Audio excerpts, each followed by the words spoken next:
project before, as sort of a startup project in the software space. And then the guys introduced blockchain to it. And that's when I first heard about the ICOs and the blockchain and all the rest of it. And I suddenly went, oh my goodness, this makes sense. I tried to change the world using politics, using my writing, but I went, oh, blockchain, oh my goodness, it democratizes opportunity for everybody. And I went, I just went, oh, I love it. And so I jumped in headfirst. And because I have 30 years of experience in fintech anyway, in PR and journalism. And so I quickly jumped in. I read everything. I learned everything. I said yes to everything. So I ended up like, I think I'd only learned about it maybe a couple of weeks. I was asked to give a talk in Galway. So I said yes. I went, oh dear Lord, I don't know enough about this. But fortunately, it was all to final year business students. Okay. They asked they didn't ask detailed questions. They asked very high-tech questions, or very sort of big strategic questions. And I had the answers to those, fortunately. So that was kind of cool. And I mean, if they'd asked me how it all works, I had the blocks. I'm like, oh, don't ask me the techie stuff. But I so enjoyed what the technology can do for our planet. That's where I got really excited with. And since then, like 2018, it was an amazing year because every month I was traveling all over the world. I was in Sri Lanka and Dubai and Oman and Texas and Kiev and Amsterdam and London, you name it, chairing or talking about blockchain. And it just was amazing. It's a bit quieter this year. I've only been to London twice, and I've nothing on the horizon. That's kind of strange because last year every month there was something else happening. So, but it's just, I think because the crypto winter has meant things maybe sort of calmed down a little bit. You know, as I was saying to you before we started recording, it's also a good time because I've seen the price sort of has gone away. Yeah. But there's been a lot of building and a lot of consolidation, and that's quite nice. There's been the hype. When I say I work in blockchain, people don't say, oh, will I buy, will I invest? I'm going, oh, I'm not talking about Bitcoin, I'm talking about blockchain. So it's getting a better hearing, and there's more projects coming through. There's more, it's maturing, and I like it. So this industry, I just adore it. And I get to meet with the most interesting of people. And the nice thing is the vast majority of people that I talk with and I meet with in this industry, they're not interested in the price of Bitcoin, although that is important to it. You all have to live. But they want to do projects that make the world a better place, that change the world. I'm going, that's so exciting. They're unthinking the world, I call it. Like, you know, why do we why are things like that? Why? So I love the big why. I do too, and it's great to see how the space itself is evolving. So with that, you started Block Leaders. What? Yes. So tell me about Block Leaders and why did you want to start that? Well, my co-founder, David Atkinson, is a commercial director with Holochain, which is a very successful blockchain. He's based in the UK, and I've met him several times. And he loves long-form journalism, and I love writing long-form journalism. Mm-hmm. So we got together, and we got together a group of writers too as well. And we've had the most amazing first 6 months. Now we're changing the overall path of the site at the moment, but we've been interviewing people who are, movers and shakers in this industry and trying to figure out their why. I mentioned the whole why. Why can't we change things, and are we changing things? And it's a great privilege to get to speak with people and interview them and understand their thinking, because I think that's so important. I think when we look back in this era, I don't want people to think about the whole FOMO stuff or the to the moon or the price, all that kind of stuff going on. And I know that's part of it too as well. I mean, we all have to live, we all have to buy stuff. I mean, I understand that. But I want to understand the people who are changing the world and who are thinking about things and making a difference and coming up with new technologies, and also unraveling a lot of the institutions that exist in this world that don't work anymore, don't serve human beings. So that to me is really interesting, to understand people's thinking. And I'm learning so much. Oh my goodness, there's such intelligent, bright people in this space. Whoa, my brain hurts half the time. I'm like, oh, they're so clever. Great. So with this, is it just long form interviews? Are there video clips, or what's the basic process like? Well, we're changing it now. We had one every day. Now it's one a week, because we were on a bit of a treadmill. So actually, and I feature you and Steve actually are using some of your videos too as well on the Wednesday. So I'm broadening it out, and it's treading water at the moment. We need to figure out where it's going, because the long form is good, but I think one a day was too much Yeah. It was too much. So one a week is good. And I'm not quite sure where it's going to go next. I would love to get attached to a community and have a bunch of other voices speaking as well. But it's in a bit of a transition at the moment. Okay, sure. So simultaneously, you're also a broadcaster then. How? Yes. So tell me about your radio show. What is that like? Okay, well, I've got 2 radio shows here in Ireland. One is with DublinCityFM, community radio, and it's the full shilling. I mean, it's proper studios, with all mics and all the stuff, whatever. And I really like it though because my show there is called Making a Difference, and I do it on a Monday at 11 o'clock for half an hour, and I get to pay it forward. Basically, I get to talk to people who are making a difference in this world. And it could be anything. There could be homelessness charities. It could be slow food. It could be anything. I just like to talk to people who don't just do an ordinary job, who think about things and who want to make a difference. So that's very fulfilling, and also gives them an opportunity to have a platform to talk about what they do. Because sometimes it's hard. If you're just doing good stuff, it's very hard.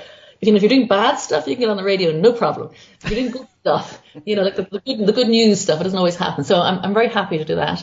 And the other radio show that I have is with a commercial station called EastCoastFM, and I do a Saturday morning magazine program, and I love that too. It's very different. I have a producer and a sound engineer on that, and I have 5 interviews typically in the hour, and that's very interesting because I'm learning the whole time about how to interview and jump between things and time myself, and that's a lot more mental energy because it's 5 people in an hour, and you're constantly watching the time on the clock, and you're trying to get the best of the interviews and trying to make sure you get to the next person. And sometimes, the line goes dead and you're going, oh, okay, because dead space, you can't have that on terrestrial radio. So learning to talk in the gaps and juggle things around. And then I also do an EOS Dublin podcast every week as well. And that's just an audio one. I love that. It's great fun. Talk to some fascinating people. And then I do a Crypto Divas, a video vlog every week as well with Lena Lass-Bilson, who's in Estonia, great girl, and sometimes with Morgan Pierce too as well. So that's I do I produce a lot of content. Yes, you do. Definitely keep very busy. So where do you see all of this heading? Is there something particularly you like to do more than others, or where do you see your work in the cryptocurrency space or other spaces evolving for the future? Well, I love broadcast. I love radio. I really, really, really, really love radio. So my ideal would be to get at the moment, like the radio that I'm doing, well, the commercial one, but that's a local magazine show, which is grand. But I would love to have a proper paid, says she, radio, but in the blockchain space. So I would love to be able to do that and actually have it as because I have to put food on the table, so that'd be nice. Right. And the writing too, so I love writing. I said, what's on my tombstone? Writer, maybe a broadcaster underneath it. Right. But and I have to write some more novels too as well. I was saying that my mom has read my first erotica novel and she enjoyed it, but she's a very open-minded, lovely lady, a fantastic woman. She's 88. But she can't really boast about it to her friends. So I have a few more novels to write inside me yet. And mind you, I'm not too worried. I'm only 54, and lots of writers only began at 54. So I'm not. I got another 30 odd years. Of course. Years of experiences to write about and observations to talk about. And you know what I did too as well? I said I did with the erotica. I rewrote it a little bit. I tweaked my first book so far, and I've renamed it. I've called it Confessions of a Cryptomaniac. I was just going to ask you about that because I'm looking at Amazon and I see this came out in late March. So you have a new book. Yeah, well, it's actually the same book, but I just put in some Bitcoin in there. Actually, I cheated. And I put my own name on it. So I'm thinking maybe this time around I can earn enough from my books to buy a few acres for the rescue horses we have. Because did I mention we have rescue horses? No, you didn't. That's great. So you also have a nom de plume. Do you mind saying what that is? The first one was, I call them the Cougar Diaries, Part 1, 2, and 3 by Aoife Brennan. I picked a very Irish-sounding name. But now the Confessions of a Cryptomaniac, which is the same books actually, but I'm going to rewrite them, a little bit of Bitcoin in them, and I put my own name to those because they're kind of fun anyway. I like them, Yeah. I had to read my book again. I went, yeah, there's a lot in there actually, because it's not. People joke about stuff. Writing erotica is kind of funny, but I put myself into the book quite a lot. So a lot of my views and opinions and stuff are in there. And I like that. I like that. And there's all the sex. That's just the erotica. Yeah. Well, so this brings up an interesting question. So, you said a lot of yourself is in the book and the history of what was happening to you. How much of the book, like, where do you draw inspiration from, and where do you draw the line of fantasy versus reality on what the actual events that unfolded? Well, I have two answers for that question. The first one is that if I'd written a crime novel, would you have asked me had I committed a crime, or how did I inspire myself? And the other answer is I'm a method writer and I had great fun. Thank you very much. Wonderful. I can't decide which answer to use. They're both kind of true. Yeah, that's very, very true. Also, I probably would ask you about the crime writer part, because I find that to be interesting anyway. Excellent. So with with what you've done, you've had a very exciting and interesting career, and had to deal with a lot of kind of, back and forth with governments and everything else. When you come across those times when maybe you're fearful about the future or apprehensive, how do you approach fear and how do you go past it? Well, I'm very lucky in that I have very high energy levels. That's just something I can't claim it as I've developed them. I don't know, whatever. But when I wake up in the morning, I am full of hope and full of energy and full of joy. And sometimes at the night time, I can be tired. And often I'm tired. My brain goes, collapses. But when I wake up again in the morning, I'm like going, right, let's go at it. And I think, and my mum would always say too as well, ever onwards and upwards, maybe sideways, but never backwards. Mm-hmm. And I think that's great advice too as well. Just keep on putting one foot in front of the other and just keep on going. Because when you look backwards, you go, wow, I've come a long way. At the time, it doesn't seem as though you're making much progress. Right. And it did take me 12 years to turn the corner. It was a long corner. But you look back and you go, wow, gee, I have come a long way. But it's just, you just keep on going. And also I have children, so I have no alternative. There is no opt-out clause when you're a mum.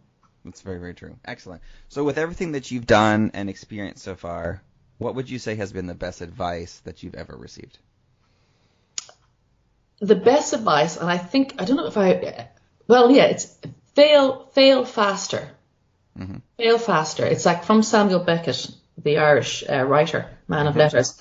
Ever fail, I think but fail faster. So, fail quickly.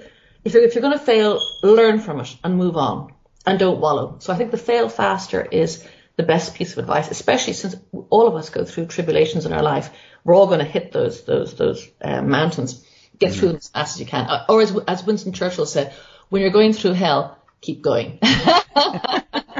Excellent. Well, Jillian, this has been absolutely fantastic. Thank you so much for taking the time to chat with me. I appreciate it. If the listeners would like to read your writing, either on blockchain or the other books you've written, and see more of what you're up to, where is the best places they can go to do that? I think LinkedIn is probably the best place to find me with my name, Jillian Godsil, JILLIN Okay. And Google me. If you Google me like with homelessness, there's lots of stuff up there. Google me with erotica, lots of stuff comes up. Google my name with weird pairings and you get some really weird stuff coming up. Excellent. Love it. Okay, I'll put some of those links in the show notes, and then we'll just let the audience Google your name with weird pairings and go from there. I think that's a good idea. Yeah, I might even do it myself and see what turns up. Excellent. Well, Jillian, thank you so much for your time. I really appreciate it. Thank you. Thank you for letting me talk on. You're very good.